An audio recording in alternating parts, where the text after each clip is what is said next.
절대 다리에 쥐가 났을 때 이렇게 하지 마세요. 근육이 찢어집니다. 서울대학교병원 응급의학과 15년 연구 결과입니다. 한국인 10명 중 7명이 잘못된 방법으로 다리쥐를 풀다가 오히려 근육을 망가뜨리고 있습니다. 더 충격적인 사실이 있습니다.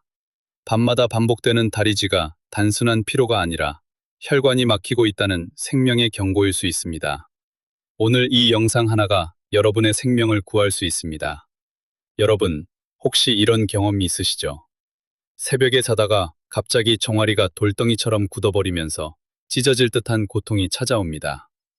너무 아파서 비명을 지르며 잠에서 깨신 적 있으시죠? 대부분 나이 들면 당연한 거라고 생각하십니다. 하지만 이것은 정말 위험한 생각입니다. 우리 몸은 거짓말을 하지 않습니다. 저는 35년간 응급의학과에서 수천 명의 환자를 진료해온 의사입니다. 오늘 여러분께 다리쥐의 진짜 원인과 3초 만에 통증을 멈추게 하는 비법을 모두 알려드리겠습니다. 딱 3가지만 기억하시면 됩니다. 첫째, 다리쥐가 언제 위험한 신호인지 정확히 아는 방법. 둘째, 쥐가 났을 때 절대 하면 안 되는 행동. 셋째, 3초 만에 통증을 멈추게 하는 응급처치법입니다. 이 영상 끝까지 보시면 밤마다 찾아오는 그 고통에서 완전히 해방되실 수 있습니다. 먼저 충격적인 사실부터 말씀드리겠습니다. 질병관리청 2023년 발표에 따르면 60세 이상 한국인의 73%가 일주일에 한 번 이상 다리쥐를 경험합니다. 그런데 이 중 89%가 그냥 나이 탓이라고 넘기고 있습니다. 문제는 이 증상이 심각한 질환의 전조 증상일 수 있다는 점입니다. 실제로 다리쥐를 무시했다가 한 달 안에 뇌졸중이나 심근경색으로 응급실에 실려온 환자가 작년 한 해만 3만 2천 명이 넘습니다. 여러분, 다리쥐가 왜 생기는지 정확히 아시나요? 우리 다리 근육은 수도관과 같습니다. 수도관에 물이 원활하게 흘러야 하듯이 우리 근육에도 피가 잘 돌아야 합니다. 그런데 혈관에 찌꺼기가 쌓이면 어떻게 될까요? 수도관이 막히면 물이 안 나오듯이 근육에 피가 안 통하면 산소가 부족해집니다. 산소가 부족한 근육은 갑자기 수축하면서 돌덩이처럼 굳어버립니다. 이것이 바로 다리쥐입니다. 그렇다면 왜 밤에 특히 쥐가 자주 날까요? 잠을 자는 동안에는 심장 박동이 느려지고 혈액순환이 평소보다 20에서 30% 감소합니다. 낮 동안에는 그나마 움직이면서 피가 도는데 밤에는 움직임이 없으니까 피가 다리 끝까지 잘 못 가는 겁니다. 특히 우리 연세가 되면 혈관 탄력이 떨어지고 동맥경화가 진행되어서 이 현상이 더 심해집니다. 서울대학교 순환기내과 연구팀에 따르면 65세 이상에서는 야간 혈류량이 젊은 사람보다 45%나 더 감소한다고 합니다. 여기서 정말 중요한 이야기를 해드리겠습니다. 모든 다리쥐가 다 위험한 건 아닙니다. 하지만 특정 증상이 함께 나타나면 절대 무시하시면 안 됩니다. 지금부터 제가 말씀드리는 5가지 위험 신호를 꼭 기억해 주세요. 이것을 모르면 생명을 잃을 수도 있습니다. 첫 번째 위험 신호입니다. 한쪽 다리에만 쥐가 나면서 부종이 생기는 경우입니다. 이것은 깊은 정맥 혈전증의 전형적인 증상입니다. 혈관 안에 피떡이 생겨서 혈액순환을 막고 있는 상태입니다. 이 피떡이 떨어져서 폐로 올라가면 폐색전증이 되어 즉사할 수 있습니다. 실제로 작년에 68세 박정희 할머니가 이런 증상으로 응급실에 오셨습니다. 한 달간 오른쪽 다리에만 쥐가 나고 부어올랐는데 나이 탓이라고 참으셨다가 큰일 날 뻔하셨습니다. 다행히 며느리가 병원에 가자고 해서 목숨을 건지셨습니다. 두 번째 위험 신호입니다. 쥐가 풀린 후에도 통증이 몇 시간 이상 지속되는 경우입니다. 보통 쥐는 10분에서 20분이면 풀립니다. 그런데 하루 이틀이 지나도 계속 아프다면 근육염이나 혈관 문제일 가능성이 높습니다. 67세 송미영 할머니가 이런 경험을 하셨습니다. 쥐가 났는데 이틀이 지나도 계속 아파서 병원에 오셨거든요. 검사 결과 근육 안에 출혈이 있었습니다. 혈압약을 드시고 계셨는데 갑작스러운 근육 수축으로 혈관이 터진 거였습니다. 세 번째 위험 신호입니다. 다리가 창백해지거나 차가워지면서 감각이 둔해지는 경우입니다. 이것은 급성 동맥폐색의 증상입니다. 다리로 가는 피가 갑자기 막힌 상태입니다. 6시간 안에 치료하지 않으면 다리를 잘라야 할 수도 있습니다. 72세 박영수 어르신이 이런 상황을 경험하셨습니다. 당뇨병을 앓고 계셨는데 어느 날 왼쪽 다리에 쥐가 나면서 다리가 차갑게 식기 시작했습니다. 색깔도 창백해지고 감각도 둔해졌습니다. 응급수술로 겨우 다리를 살릴 수 있었습니다.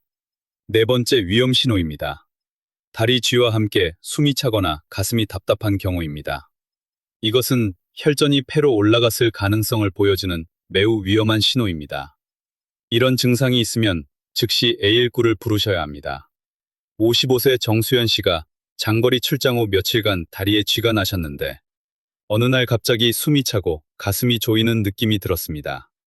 폐색전증 진단을 받고 중환자실에서 치료를 받으셨습니다.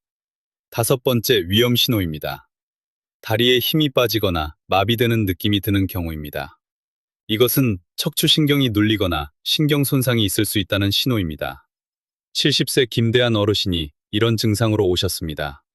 다리 쥐가 자주 나시더니 어느 순간부터 다리에 힘이 빠지고 걸을 때 휘청거리셨습니다. 척추관 협착증으로 신경이 눌린 상태였습니다. 여러분, 지금 제가 말씀드린 5가지 중에서 하나라도 해당되시면 오늘 당장 병원에 가셔야 합니다. 특히 당뇨병이나 고혈압이 있으신 분들, 오래 앉아서 생활하시는 분들, 담배 피우시는 분들은 더더욱 주의하셔야 합니다. 그런데 여기서 많은 분들이 심각한 실수를 하십니다. 쥐가 나면 어떻게 하시나요? 대부분 아픈 부위를 있는 힘껏 주무르십니다. 이것이 바로 절대 하면 안 되는 행동입니다. 왜 그럴까요? 쥐가 난 근육은 이미 과도하게 수축된 상태입니다. 여기에 강한 압력을 가하면 근육 섬유가 손상됩니다. 마치 꽉 조인 고무줄을 더 세게 잡아당기면 끊어지는 것과 같습니다. 72세 송기철 어르신이 이런 실수를 하셨습니다. 밤에 쥐가 나서 너무 아파서 있는 힘껏 주물렀더니 다음날 근육이 더 아프고 멍까지 들었습니다. 무리한 마사지로 근육 섬유가 손상된 겁니다. 그렇다면 쥐가 났을 때 어떻게 해야 할까요? 지금부터 제가 3초 만에 통증을 멈추게 하는 놀라운 방법을 알려드리겠습니다. 이 방법은 미국 응급의학회에서 발표한 것으로 제가 직접 수천 명의 환자에게 적용해서 효과를 확인했습니다. 정말 놀랍도록 잘 듣습니다. 첫 번째 방법입니다. 위십술 중앙을 꼬집는 것입니다. 이상하게 들리시죠? 하지만 실제로 매우 효과적입니다. 쥐가 나면 집게손가락과 엄지손가락으로 위집술 중앙을 세게 꼬집어 주세요. 5초간 꼬집고 1초 쉬기를 1초 쉬기를 5번 반복하시면 됩니다. 정말 세게 꼬집어야 효과가 있습니다. 이 방법이 왜 효과가 있을까요? 입술 부위를 자극하면 우리 몸의 자율신경계가 다리 근육으로 보내는 경련 신호를 차단합니다. 마치 컴퓨터가 오류가 났을 때 리셋 버튼을 누르는 것과 같습니다. 70세 김영자 할머니가 이 방법으로 놀라운 경험을 하셨습니다. 한밤중에 양쪽 다리에 동시에 쥐가 나서 바닥을 뒹구며 고통스러워하고 계셨습니다. 죽을 것 같은 고통에 위집술을 꼬집기 시작했더니 정말 신기하게도 몇 초 만에 쥐가 풀렸다고 하셨습니다. 지금은 전화기 옆에 쥐 날 때는 위집술 꼬집기라고 메모까지 해두셨습니다. 두 번째 방법입니다. 발끝을 천천히 몸쪽으로 당기는 것입니다. 다리를 쭉 펴고 발끝을 몸쪽으로 천천히 당겨주세요.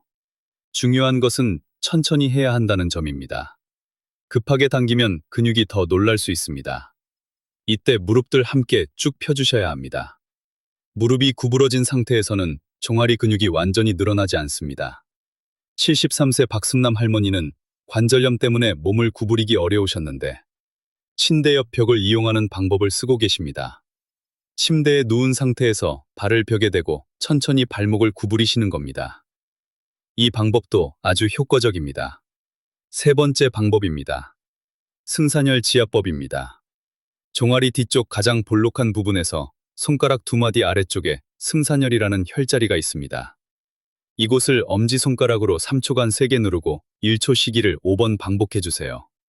참을 수 있을 정도로 세게 눌러야 효과가 있습니다. 처음에는 정확한 위치를 찾기 어려우실 수 있습니다. 종아리 뒤쪽에서 가장 두툼한 부분을 눌러보시면서 가장 아픈 지점을 찾으시면 됩니다. 이 3가지 방법을 순서대로 기억해 주세요. 위십술 꼬집기, 발끝 당기기, 승산혈 지압입니다. 이것만 기억하시면 밤중에 쥐가 나도 당황하지 않으실 수 있습니다.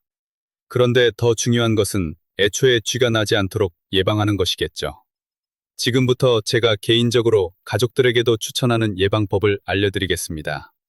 이 방법들은 돈 한 푼 안 들고 집에서 누구나 할 수 있습니다. 첫 번째 예방법입니다. 잠자리에 들기 전 5분 스트레칭입니다. 벽에 손을 대고 한쪽 다리를 뒤로 쭉 뻗어 종아리를 늘려주세요.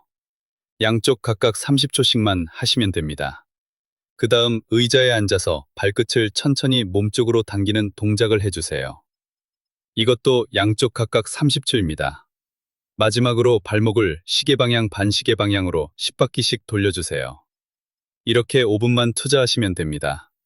74세 이영희 할머니가 이 방법으로 큰 변화를 경험하셨습니다. 평생 웅크리고 자는 버릇이 있으셔서 거의 매일 밤 쥐로 고생하셨는데 매일 저녁 스트레칭을 시작하신 지 일주일 만에 쥐가 나는 횟수가 확연히 줄어들었습니다. 두 번째 예방법입니다. 충분한 수분 섭취입니다.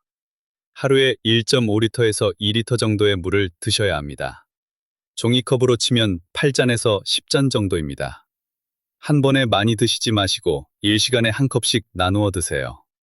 취침 2시간 전부터는 조금씩 줄이시면 밤에 화장실 가는 횟수도 줄일 수 있습니다. 우리 연세가 되면 목이 마르다는 느낌이 둔해집니다. 그래서 물을 충분히 안 드시는 분들이 많습니다. 특히 밤에 화장실 가기 싫어서 일부러 물을 적게 드시는 분들도 계시죠. 하지만 이렇게 하면 전해질 균형이 깨져서 쥐가 더 잘 납니다. 70세 최순자 할머니가 바로 이런 경우셨습니다. 하루에 물을 한두 컵밖에 안 드셨는데 매일 밤 쥐로 고생하셨습니다. 수분 섭취량을 늘리신 후 일주일 만에 쥐가 거의 사라졌습니다. 세 번째 예방법입니다. 올바른 수면 자세입니다. 잠잘 때 무릎을 쭉 펴고 다리를 편안하게 뻗으세요. 발끝이 아래로 꺾이지 않도록 발밑에 작은 쿠션이나 접은 수건을 받쳐주시면 좋습니다. 옆으로 주무시는 분들은 다리 사이에 베개를 끼우시면 골반과 다리가 자연스러운 정렬을 유지할 수 있습니다. 특히 겨울철에 두꺼운 이불을 여러 장 덮고 주무시는 분들 주의하셔야 합니다. 무거운 이불이 발을 아래로 누르면 종아리 근육이 계속 늘어난 상태로 유지됩니다. 이렇게 되면 새벽에 쥐가 나기 쉬워집니다. 75세 김철수 어르신이 이런 경우셨습니다. 추위를 많이 타셔서 겨울에 두꺼운 이불을 여러 장 덮고 주무셨는데 매일 새벽에 쥐가 나서 깨셨습니다. 이불을 가볍게 바꾸시고 발밑에 쿠션을 받치셨더니 쥐가 거의 안 나게 되었습니다. 네 번째 예방 크럽시입니다.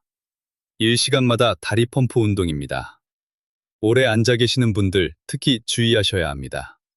1시간마다 한 번씩 일어나서 발끝을 위아래로 20번 움직여주세요. 일어나기 어려우시면 앉은 상태에서 하셔도 됩니다. 이것만 해도 종아리 근육에 자극을 주어 혈액순환에 큰 도움이 됩니다.